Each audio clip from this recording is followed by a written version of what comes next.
Leon, please, come home. We can fix this. You taught me love. I taught you fear. The smell of garlic and basil filled my nostrils as I walked into the Rossi family home, carrying a bottle of wine that cost more than my weekly grocery budget. Sunday dinners at Francesca's parents' house were a ritual I'd endured for 15 years of marriage, sitting at the edge of conversations conducted in rapid Italian, while I smiled and nodded like a trained seal. Leon.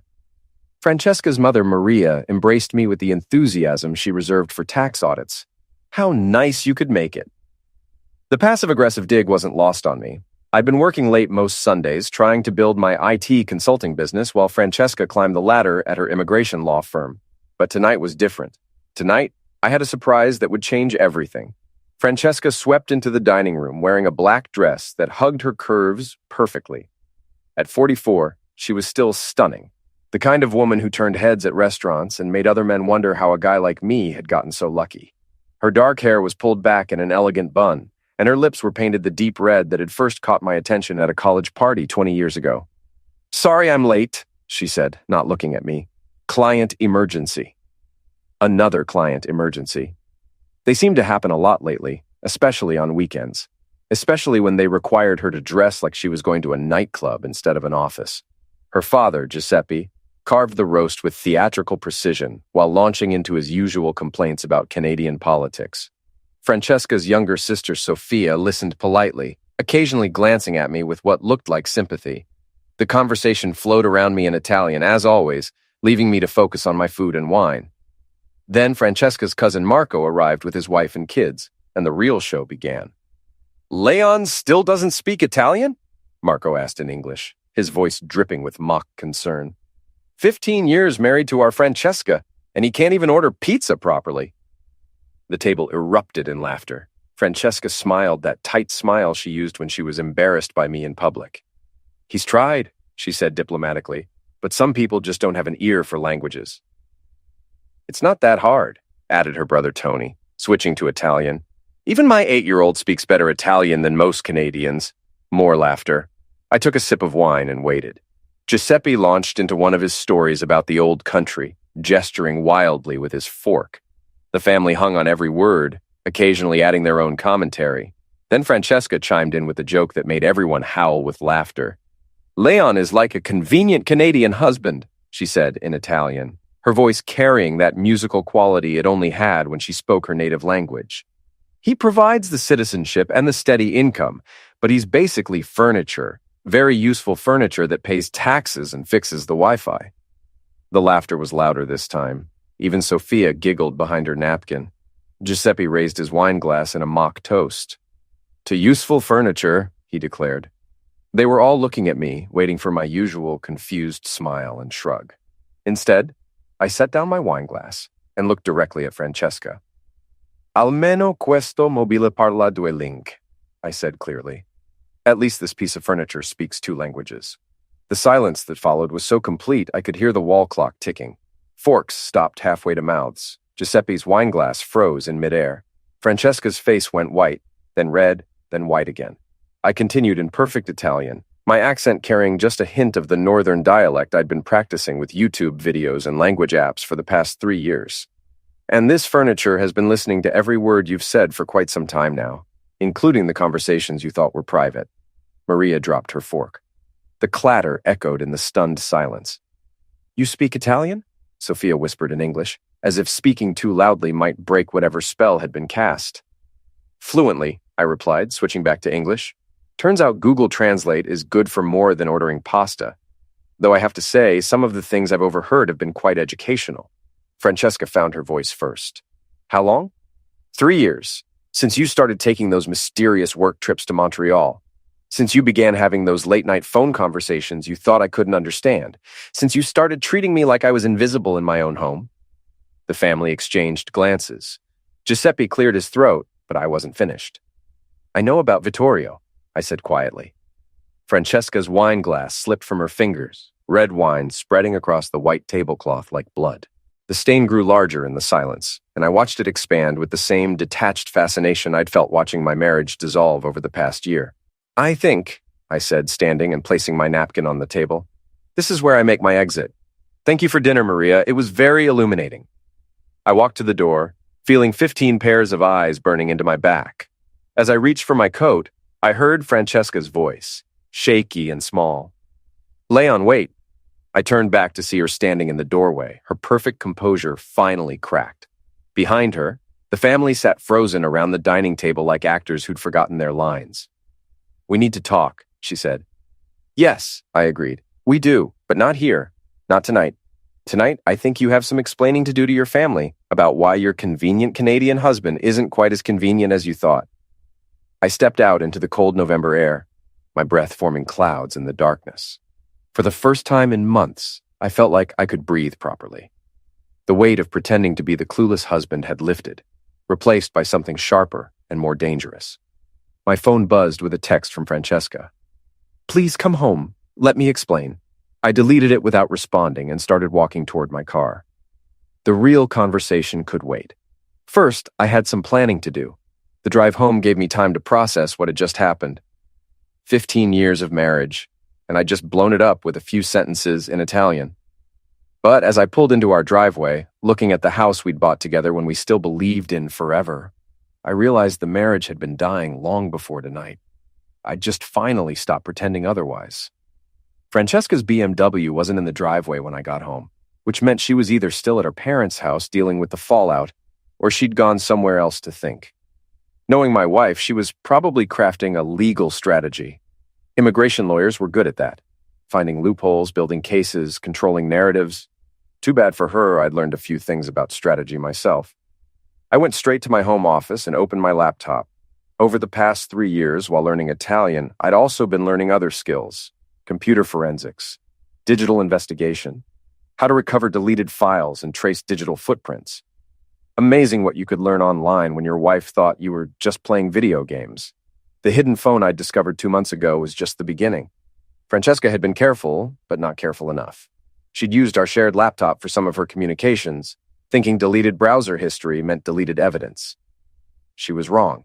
Vittorio Benedetti, 53 years old, owner of 3 upscale Italian restaurants in Montreal, divorced twice, no children, and according to the recovered emails I'd found, Francesca's first love from her year abroad in Italy during college, the one who got away, the one who'd apparently decided he wanted her back. I scrolled through the recovered messages, my stomach churning at the intimate details. They'd reconnected at a legal conference in Montreal 18 months ago.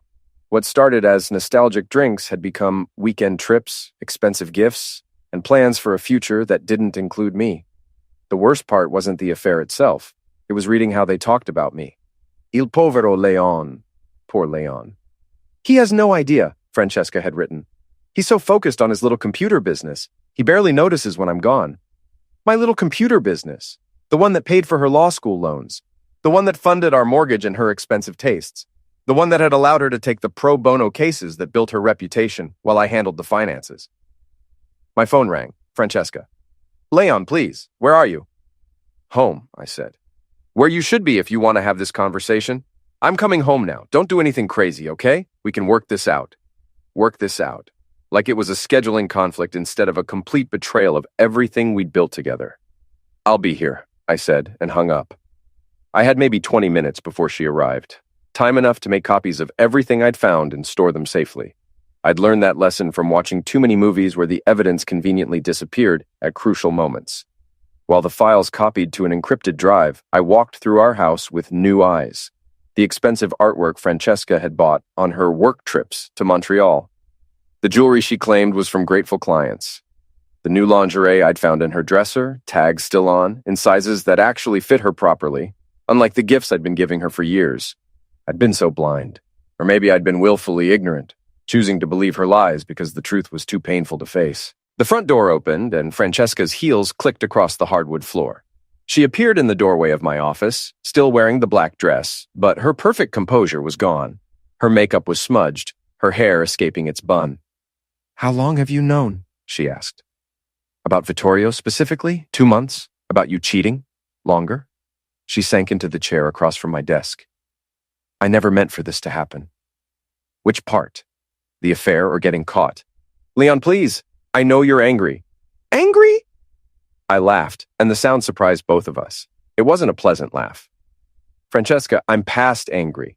I'm in a whole different emotional territory now. What does that mean? I leaned back in my chair, studying her. Even disheveled and caught red-handed, she was beautiful. But for the first time in years, her beauty felt like a weapon she'd been using against me, instead of a gift we shared. It means I'm done being your convenient Canadian husband. It means I'm done being the furniture that pays the bills while you rebuild your life with someone else. It's not like that. Really? Because I have emails that suggest otherwise. I have hotel receipts, restaurant bills, jewelry purchases. I have a pretty clear picture of what it's like. Her face went pale. You've been spying on me. I've been investigating my wife's suspicious behavior. There's a difference. That's illegal. You can't use anything you found that way in court. And there it was. She was already thinking like a lawyer, already planning her defense, not apologizing, not trying to save our marriage, planning her legal strategy. Who said anything about court? I asked. Maybe I'm not interested in a legal battle. Maybe I'm interested in something more personal. What does that mean? I stood up and walked to the window, looking out at our neighborhood. Nice houses, nice families, nice normal lives built on trust and honesty. Things I'd thought I had until tonight. It means you've underestimated me for the last time, I said. You think I'm just some boring IT guy who doesn't understand your sophisticated world? You think I'm too Canadian, too polite, too predictable to cause you any real problems? I turned back to face her. You're wrong. Leon, you're scaring me. Good. You should be scared. Because the man you married, the one who loved you enough to overlook your condescension and your family's disrespect and your complete lack of appreciation for everything I've sacrificed for this marriage, that man is gone. I do appreciate. Stop. The word came out harder than I intended. Just stop. We both know this marriage has been over for a long time. The only question now is how it ends. Francesca wiped her eyes, smearing her mascara further. What do you want? I want you to understand that actions have consequences. I want you to learn that treating people like furniture eventually comes back to bite you. And I want you to discover just how inconvenient this convenient Canadian husband can be when he puts his mind to it. Are you threatening me? I smiled. And from her expression, it wasn't a reassuring smile. I'm promising you. You wanted to play games, Francesca. Congratulations. Game on. The next 2 weeks passed in a strange, cold détente. Francesca and I moved around each other like polite strangers sharing a hotel room. She slept in the guest bedroom, claiming she needed space to think. I let her have it, using the time to plan my next moves. She'd suspended her trips to Montreal, at least temporarily, but she was still texting with Vittorio, still taking calls she thought I couldn't understand. The difference was, now I was recording everything. My boxing coach, Big Mike, noticed the change in my training immediately. You're hitting different, he said after I'd spent 40 minutes pounding the heavy bag. Angrier, more focused. Big Mike was 65, built like a refrigerator, and had been running his gym in the warehouse district for 30 years. He'd seen every kind of anger that brought men to his gym, and he could read it like a diagnostic manual. Wife troubles, I said, unwrapping my hands. Figured. You want to talk about it? Not really. I want to hit things. Fair enough. But remember what I always tell you. The bag can't hit back. Real life is different. I'm not planning to hit anyone, Mike. Good, because the best revenge is living well, not catching attack charges. If only it were that simple. That afternoon, I drove to Montreal. Francesca thought I was visiting a client, which was technically true. I was investigating someone, which was close enough to consulting work for my conscience. Vittorio's flagship restaurant, Benedetti's, occupied a converted Victorian mansion in Old Montreal. Expensive cars lined the valet parking area, and well-dressed couples streamed through the ornate entrance. The kind of place Francesca loved, and I'd always felt underdressed in. I parked across the street and waited. After 2 hours, Vittorio emerged from a black Mercedes, tossing his keys to the valet with the casual arrogance of a man who'd never worried about money. He was handsome in that aging Italian playboy way. Silver hair, expensive suit, confident stride. Everything I wasn't. I followed him inside, claiming I was meeting friends for dinner. The hostess seated me at a corner table with a clear view of the dining room. Vittorio worked the room like a politician, stopping at tables to chat with customers, his smile never wavering. When he approached my table, I was ready. Enjoying your meal? He asked in accented English. Very much, I replied in Italian. The ossobuco reminds me of a place I knew in Milan.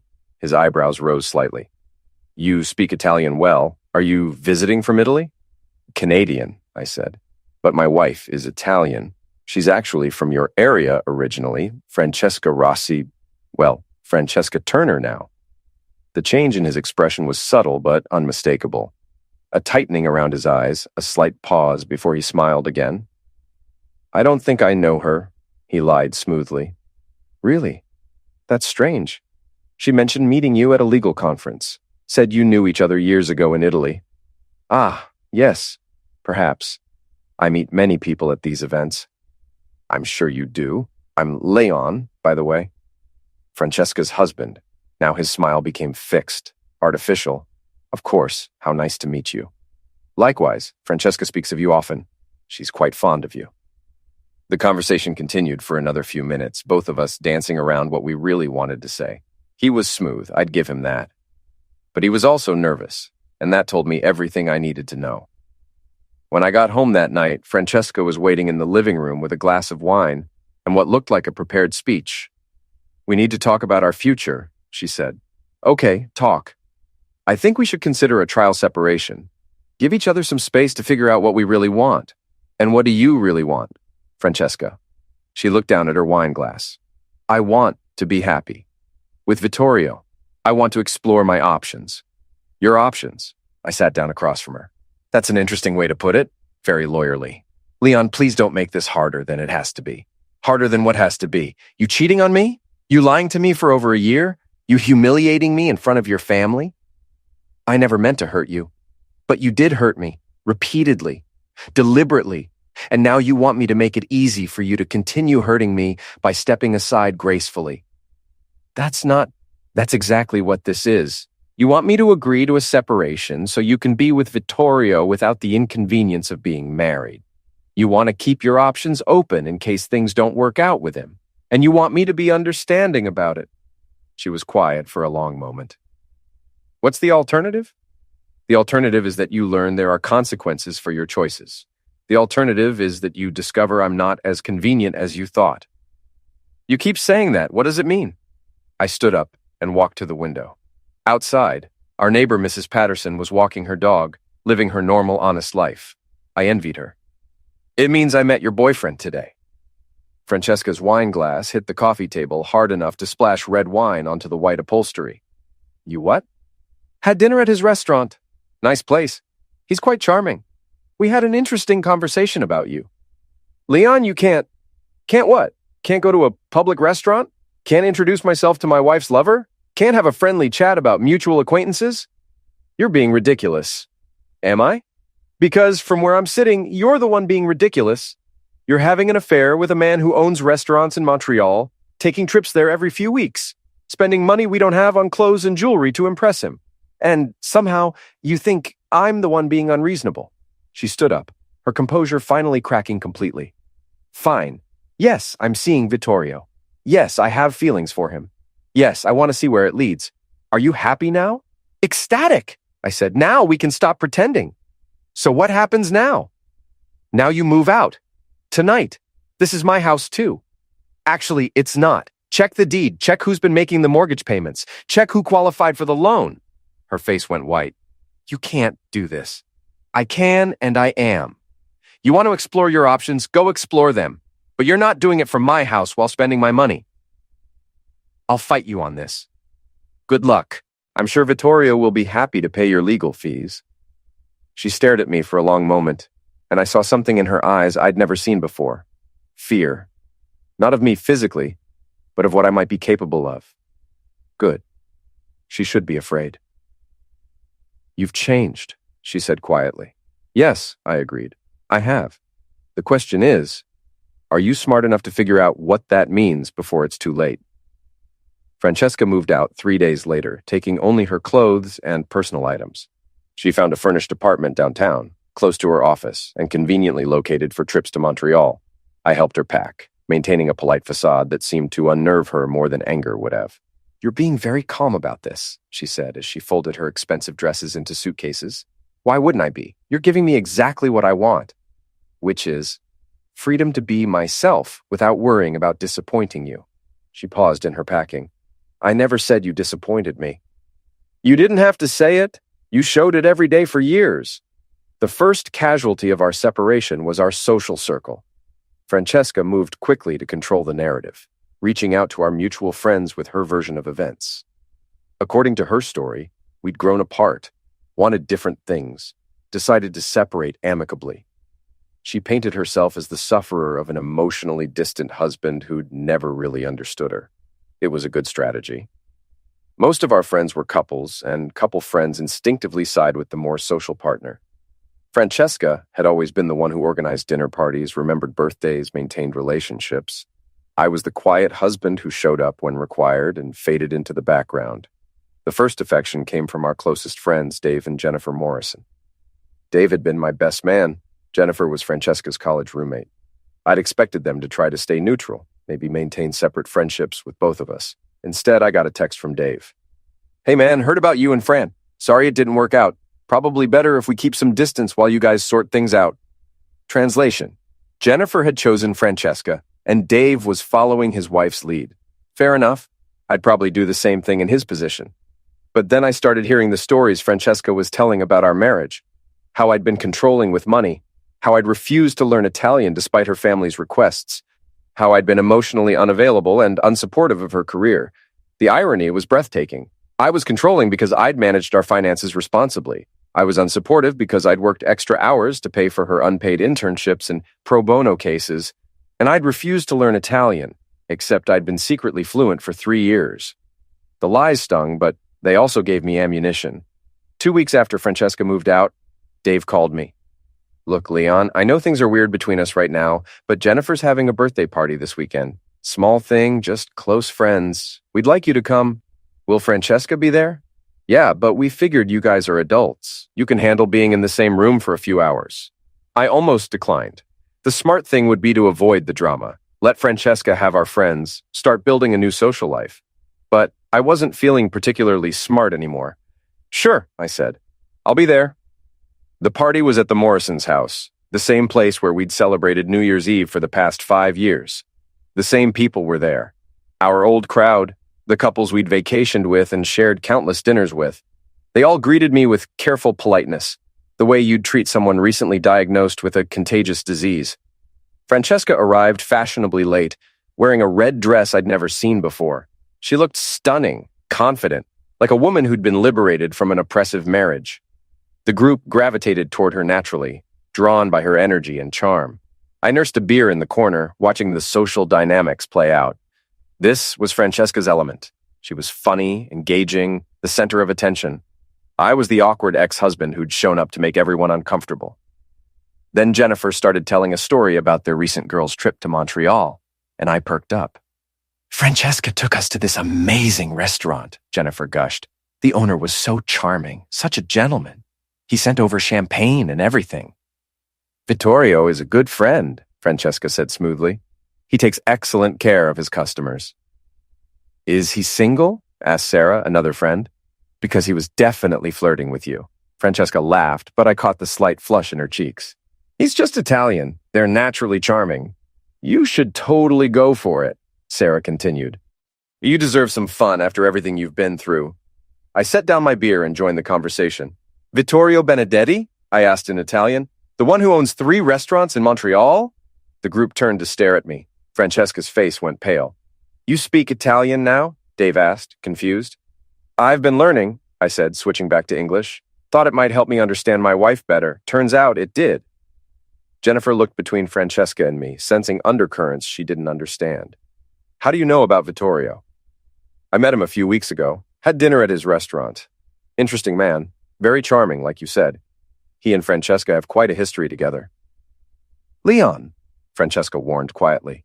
"What kind of history?" Sarah asked, her gossip radar fully activated. "They knew each other in Italy," I said. "College sweethearts, actually. First love and all that. Quite romantic, really." The room went quiet. I could see the wheels turning in everyone's heads, connecting dots they hadn't realized were there. "Wait," Jennifer said slowly. "You knew him before the restaurant?" Francesca's composure was cracking. "It's not a big deal. We reconnected at a conference 18 months ago," I supplied helpfully. "Right around the time you started taking all those weekend trips to Montreal. What a coincidence." Leon, stop, Francesca said, her voice sharp with panic. But I was just getting started.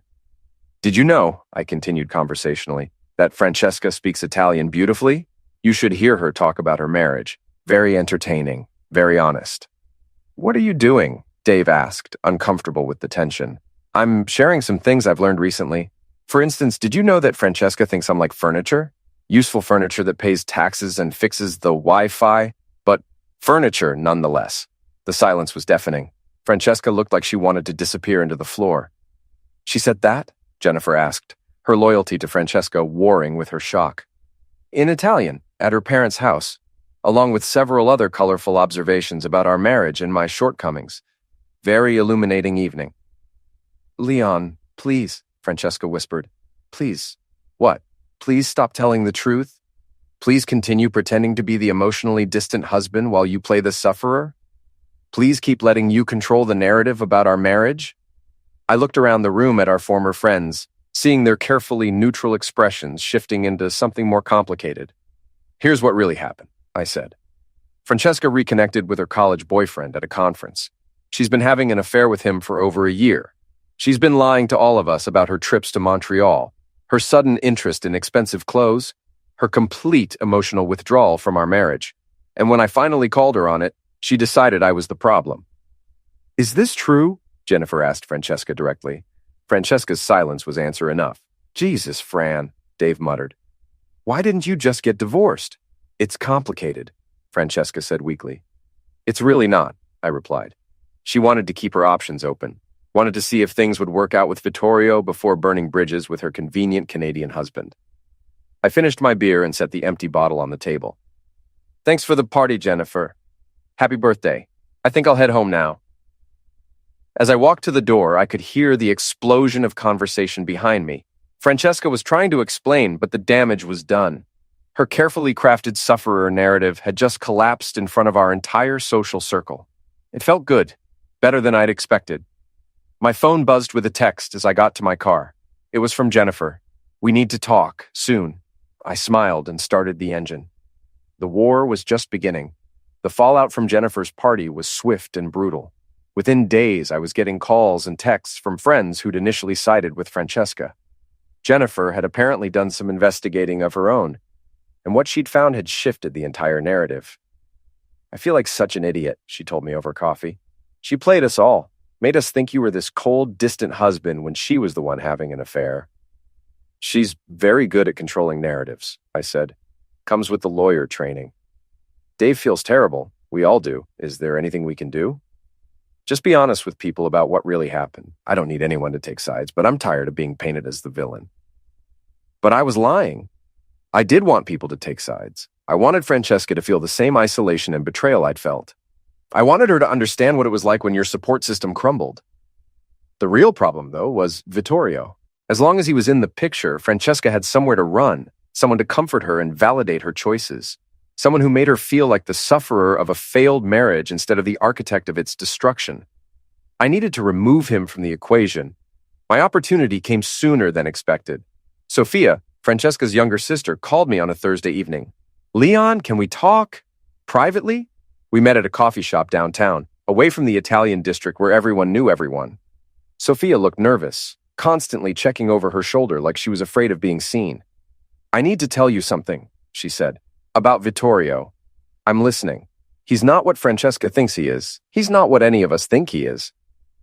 She pulled out her phone and showed me a series of photos. Vittorio at various restaurants and clubs, always with different women. Young women, mostly. Some looked barely legal. My friend works at one of the hotels in Montreal, Sophia explained. She's seen him there with different women all the time, even recently while he's been with Francesca. Does Francesca know? I tried to tell her, but she won't listen. She says I'm jealous, that I don't understand their relationship. Sophia's voice was bitter. She's so convinced he's her soulmate, her second chance at happiness. Why are you telling me this? Sophia looked down at her coffee. Because I love my sister. But she's making a huge mistake, and because you don't deserve what she's doing to you. You've always been good to our family, even when they didn't appreciate it. What do you want me to do with this information?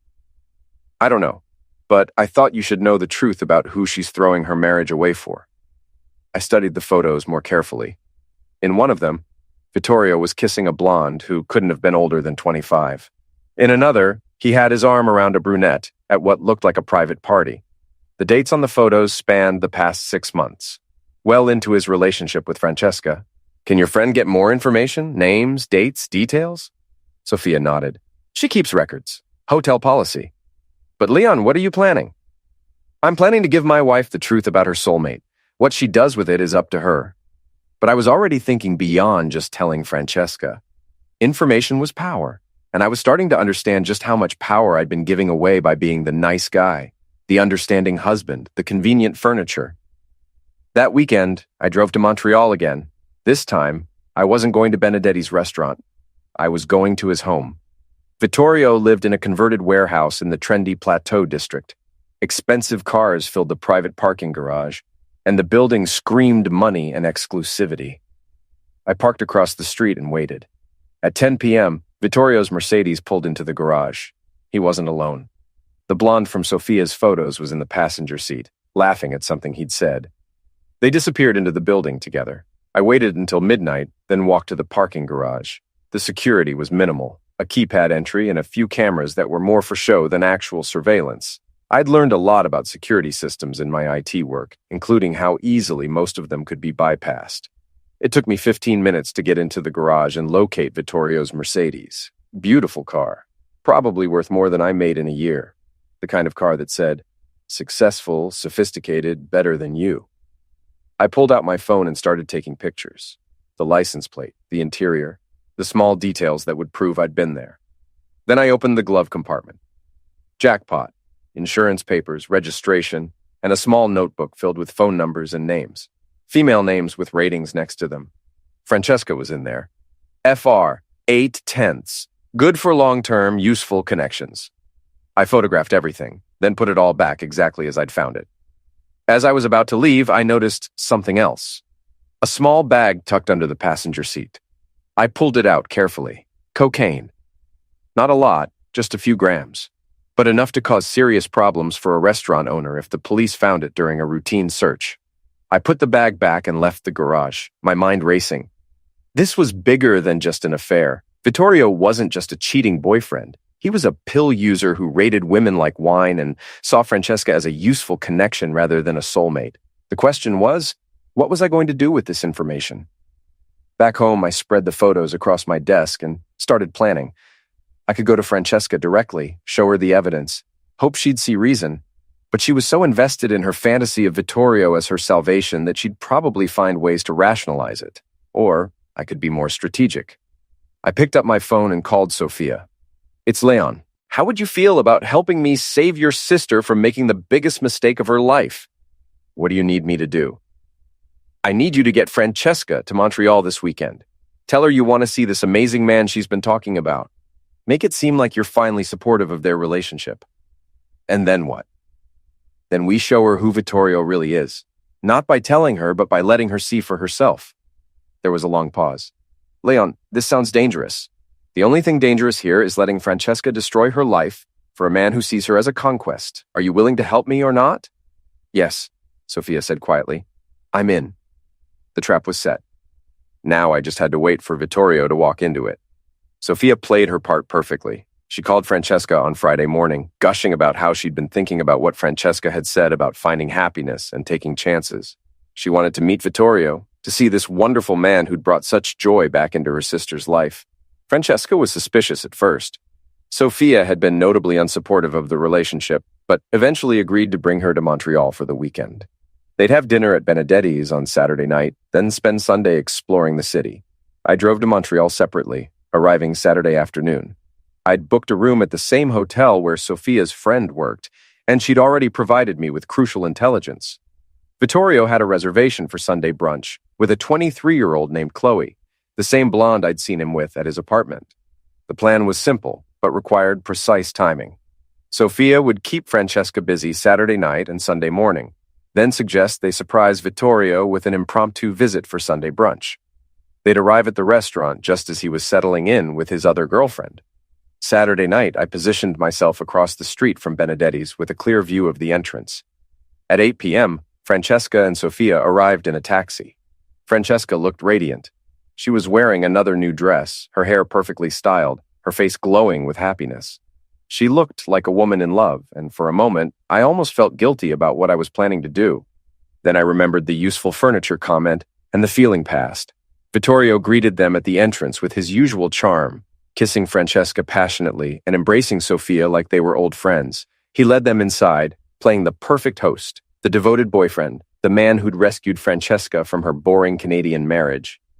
I waited until they were seated, then called Sophia's phone. "Are you in position?" I asked when she stepped away to take the call. "Yes, he's being incredibly charming. Francesca is completely smitten." "Good, remember, tomorrow at 11:30. The reservation is under his name." "Leon, are you sure about this? She's going to be devastated." "She's already devastated. She just doesn't know it yet. Better she finds out now than after she's destroyed her entire life." Sunday morning came gray and drizzly, typical Montreal autumn weather. I was already in position at a cafe across from the restaurant where Vittorio was meeting Chloe.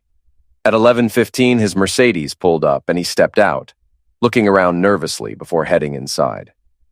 5 minutes later, Chloe arrived in a taxi. Young, beautiful, completely infatuated as Vittorio stood to greet her with the same passionate kiss I'd seen him give Francesca the night before. At 11:30 exactly, another taxi pulled up. Francesca and Sophia stepped out, Francesca practically bouncing with excitement at the prospect of surprising her lover. I held my breath as they walked toward the restaurant entrance. The explosion was visible even from across the street.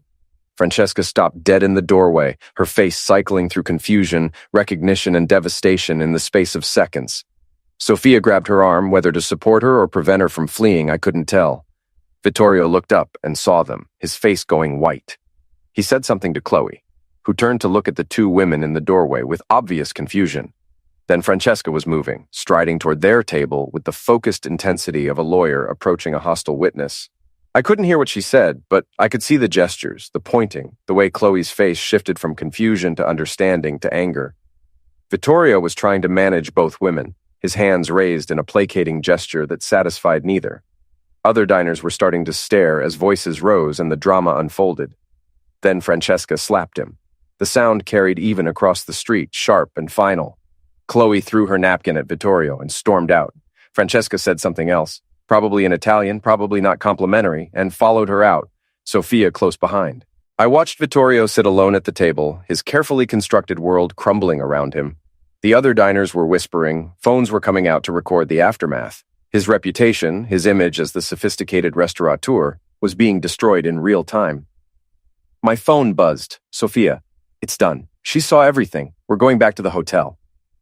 I waited another hour before going to their hotel. I found them in the lobby bar, Francesca staring into a glass of wine, while Sophia rubbed her shoulders consolingly. "Mind if I join you?" I asked. Francesca looked up, her eyes red with tears and rage. "What are you doing here?" "Sophia called me, thought you might need a ride home." "You planned this?" It wasn't a question. "I helped Sophia show you the truth about your soulmate. What you do with that truth is up to you." "You had no right." "I had every right. You're still my wife, legally anyway. And despite everything you've done, I didn't want to see you destroy your life for a man who thinks of you as a useful connection." I pulled out my phone and showed her the photo of Vittorio's notebook, zooming in on her entry. 8 out of 10. Good for long-term, useful connections. That's how your great love sees you, Francesca. You're a conquest with benefits. She stared at the photo, her face crumpling. "How did you get this? Does it matter? The point is, this is who you threw our marriage away for. A man who rates women like restaurants and keeps a backup girlfriend for when you're not available." "I loved him," she whispered. "No, you loved the idea of him. You loved the fantasy of recapturing your youth, of being with someone who made you feel special and sophisticated. But the man you actually loved doesn't exist." Sophia squeezed her sister's hand. "Leon's right, Fran. I tried to warn you, but you wouldn't listen." Francesca was quiet for a long time, staring into her wine. When she finally spoke, her voice was small and broken. "What happens now?" "Now you decide what kind of person you want to be," I said. "You can keep playing the sufferer, blaming everyone else for your choices, or you can take responsibility for what you've done and try to figure out how to move forward. Do you think we could ever—" "No." The word came out harder than I intended, but I didn't soften it. What we had is gone. You killed it. But that doesn't mean your life is over. It just means you have to build a new one based on truth instead of fantasy. I stood up and put a 20 on the table for their drinks. Sophia, your sister needs you right now. Be there for her. And Francesca? Next time you want to reinvent your life, try doing it honestly. It hurts less in the long run. As I walked away, I heard Francesca start to cry, deep, wrenching sobs that spoke of genuine grief and regret. Part of me wanted to go back, to comfort her, to try to salvage something from the wreckage of our marriage. But that part of me was getting smaller every day, replaced by something harder and less forgiving. The convenient Canadian husband was truly dead. What was emerging in his place was someone I was still getting to know, someone who was just getting started. The aftermath of Montreal was swift and merciless.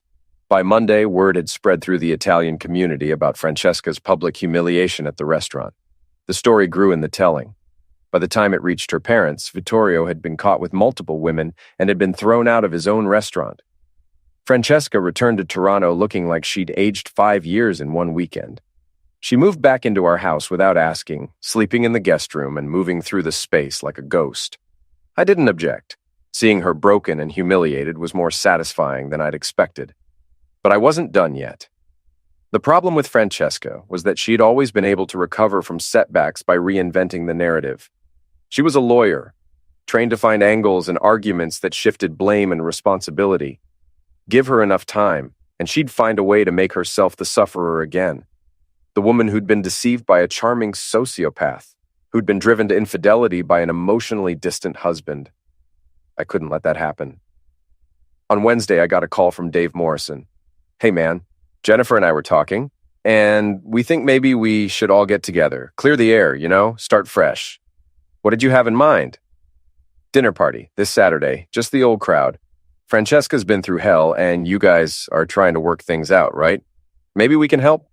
I almost laughed.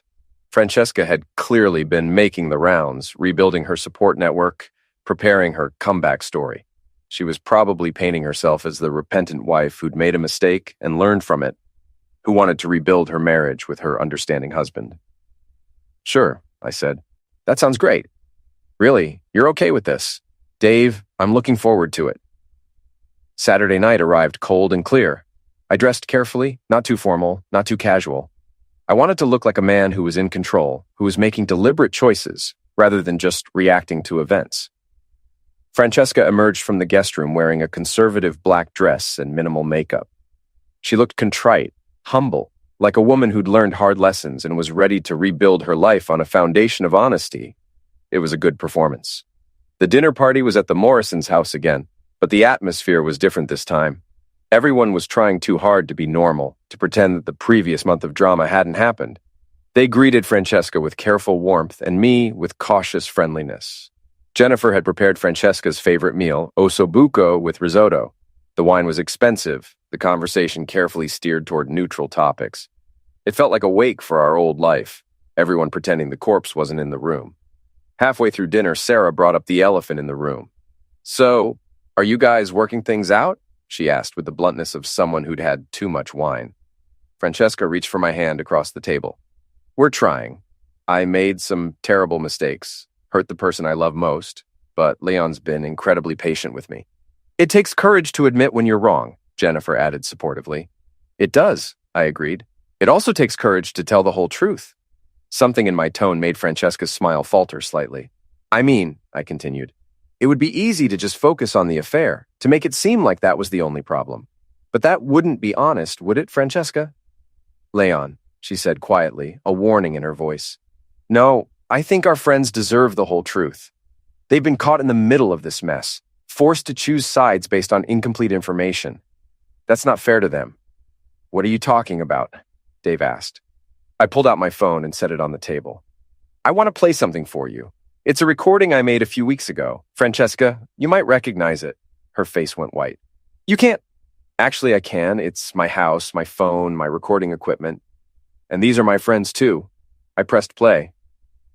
Francesca's voice filled the room, speaking in Italian with another woman, Lucia, her friend from law school who'd been helping her strategize the divorce. The key is making sure he looks like the bad guy, Francesca was saying. If I can show that he was controlling and emotionally abusive, I can get more in the settlement. But was he actually abusive? Lucia asked. Not physically, but emotional misuse is harder to prove anyway. Who's to say what counts? He managed all the money, made me ask permission for purchases. He was cold, distant, unsupportive of my career. What about the affair? That's why we have to be careful. I was driven to it by his neglect. I was lonely, vulnerable. Vittorio offered me the emotional connection I wasn't getting at home. I paused the recording. The silence in the room was absolute. Should I translate for those who don't speak Italian? I asked conversationally. Or did you get the general idea? Jennifer was staring at Francesca with horror. You were planning to lie about Leon being abusive? It's not that simple, Francesca started. It's exactly that simple, I interrupted.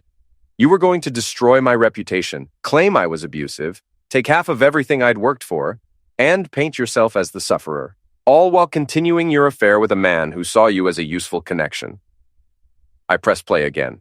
The recording continued with Francesca discussing strategy, talking about which friends she could count on for support, how to present herself as the wronged party. The Italian community will support me, her voice said. They already see him as an outsider. If I play this right, he'll be completely isolated. Dave was shaking his head. Jesus, Fran, what were you thinking?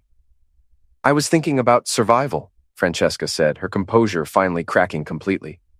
I was thinking about protecting myself from a man who'd been lying to me for years. Lying to you? Sarah asked. He spoke Italian. For 3 years, he listened to private conversations, spied on me, pretended to be something he wasn't. I learned a language, I said calmly. You had an affair and planned to frame me for misuse. I'm not sure those are equivalent. You manipulated everything, Montreal, the restaurant, all of it. I showed you the truth about your boyfriend. You manipulated our entire social circle into thinking I was an emotionally abusive husband. The room erupted in arguments, everyone talking at once. Jennifer was demanding explanations from Francesca. Dave was asking me why I hadn't told them about the recording sooner. Sarah was trying to mediate while clearly being fascinated by the drama. I stood up and walked to the window, letting the chaos swirl around me. Outside, the street was quiet and normal, other families having their own Saturday night dinners without the benefit of secretly recorded conversations and public humiliations. When the noise died down, I turned back to the group. The truth is, I said, our marriage was over long before Vittorio came along. We'd grown apart, wanted different things, stopped communicating honestly. If Francesca had just asked for a divorce, we could have handled this like adults. But that wouldn't have been enough, Francesca said bitterly. You would have fought me on everything, made it as difficult as possible. Would I have? We'll never know, because you chose to lie and cheat instead of having an honest conversation. I picked up my phone and looked around the room at our former friends. I'm sorry you all got caught up in this. I'm sorry your dinner party turned into a courtroom drama. But I'm not sorry for defending myself against false accusations. What happens now? Jennifer asked quietly. Now Francesca and I get divorced. Honestly, this time without the character assassination and strategic manipulation.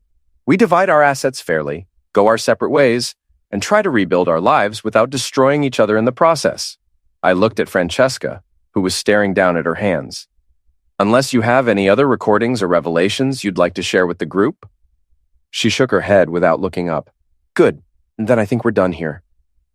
I walked toward the door, then turned back one last time. Oh, and Francesca? Next time you want to have a private conversation about destroying your husband's reputation, you might want to make sure he doesn't understand every word you're saying.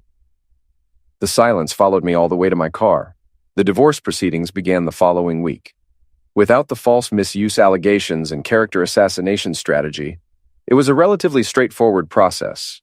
We divided our assets, sold the house, and went through the motions of ending a 15-year marriage with lawyers and paperwork. Francesca moved back in with her parents temporarily, her career damaged by the scandal, but not destroyed. She was still a competent immigration lawyer, even if her personal judgment had proven questionable. She'd survive, rebuild, eventually find someone else to blame for her mistakes. But I wasn't quite finished with her yet. The final piece of my revenge required patience and perfect timing. I waited until the divorce was finalized, until Francesca had started to rebuild her confidence and her reputation. She'd begun dating again, Nothing serious, just casual dinners with men from her professional circles. She was being careful this time, or at least more discreet. Then I made my move. The annual Italian-Canadian Cultural Festival was the biggest event in the community calendar. Hundreds of people attended, including local politicians, business leaders, and journalists. It was where reputations were made and unmade, where the community's power structure was displayed and reinforced. Francesca would be there, of course. She served on the organizing committee and had helped plan the event for years. It was her chance to show the community that she'd weathered the storm, that she remained a respected member of their society. I'd never attended before. The convenient Canadian husband had always found excuses to avoid community events where he'd be ignored or condescended to. But this year was different. This year, I had something to say. I arrived early and found the event coordinator, a woman named Maria Santini who'd known Francesca's family for decades. "I'd like to make a donation to the Cultural Center," I told her in perfect Italian. "A substantial one. And I'd like to say a few words about the importance of preserving Italian culture and values." Maria was delighted. Large donations were always welcome, and having a non-Italian speak about the importance of their culture would look good for the community's integration efforts. "Of course, we'd be honored to have you speak. How substantial a donation are we talking about?" I named a figure that made her eyes widen. It was most of what I'd gotten from the sale of the house, money I'd been planning to use to start over somewhere new. But revenge required sacrifice. "Madonna mia," she breathed. "Yes, absolutely. We'll put you on the program right after the mayor's speech." The festival was held in a large community center decorated with Italian flags and banners. The smell of garlic and olive oil filled the air, and traditional music played from speakers set up around the room. It was exactly the kind of event I'd avoided for 15 years, full of people who'd never quite accepted me as anything more than Francesca's Canadian husband. Tonight, that was going to change. I spotted Francesca across the room wearing an elegant blue dress and talking animatedly with a group of women from the organizing committee. She looked confident, relaxed, like a woman who'd put her troubles behind her. When she saw me, her face tightened with surprise and concern. The speeches began at 8 p.m. The mayor talked about diversity and cultural enrichment. The president of the Cultural Center thanked the sponsors and volunteers. Then Maria took the microphone. "Our next speaker has made an extraordinarily generous donation to our Cultural Center," she announced. "Leon Turner has asked to share some thoughts about the importance of preserving Italian culture and values in our community." I walked to the podium, feeling hundreds of eyes on me. Francesca was staring at me with obvious alarm, probably wondering what I was planning to say. I adjusted the microphone and looked out at the crowd. "Buonasera," I began in Italian. "Good evening, friends." A murmur went through the crowd. Most of them had never heard me speak Italian before. "I want to talk to you tonight about truth," I continued, "about the importance of honesty in preserving not just our culture, but our community." Francesca was moving toward the side of the room, probably looking for an exit or trying to get someone to cut off my speech. But Maria was beaming at my fluent Italian, and the crowd was listening intently. "For 15 years, I was married to one of your daughters," I said, "Francesca Rossi Turner. Many of you know her, respect her, consider her a pillar of this community." The murmur grew louder. This wasn't the cultural appreciation speech they'd been expecting. "During those 15 years, I learned your language, your customs, your values. I learned about the importance of family, of loyalty, of keeping your word. Beautiful values that I tried to embrace and live by." I paused, letting the tension build. "I also learned that some people use these values as a mask. They speak about family while betraying their spouses. They talk about loyalty while planning betrayals. They claim to value honesty while building their lives on lies."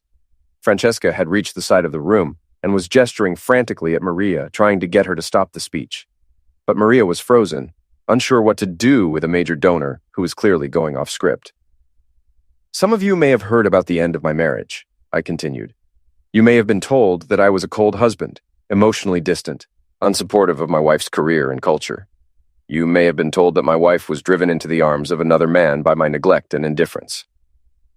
The crowd was completely silent now, hanging on every word. "These are lies," I said simply. "Carefully constructed lies designed to protect a woman who chose to have an affair rather than work on her marriage, who chose deception over honesty, manipulation over communication." I pulled out my phone and connected it to the sound system. "I'd like to share with you some recordings I made," I said. "Conversations in Italian that my wife had with her friends, thinking I couldn't understand them.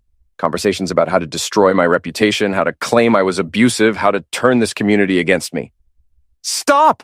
Francesca's voice cut through the silence. She was pushing through the crowd toward the stage. "You can't do this!" "Actually, I can," I replied calmly. "These recordings were made in my own home with my own equipment, and I think this community has a right to know the truth about the woman they've been supporting." I pressed play.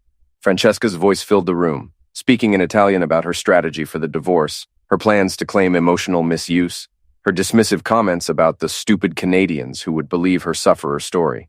The reaction was immediate and explosive. Gasps, angry muttering, people turning to stare at Francesca with shock and disgust.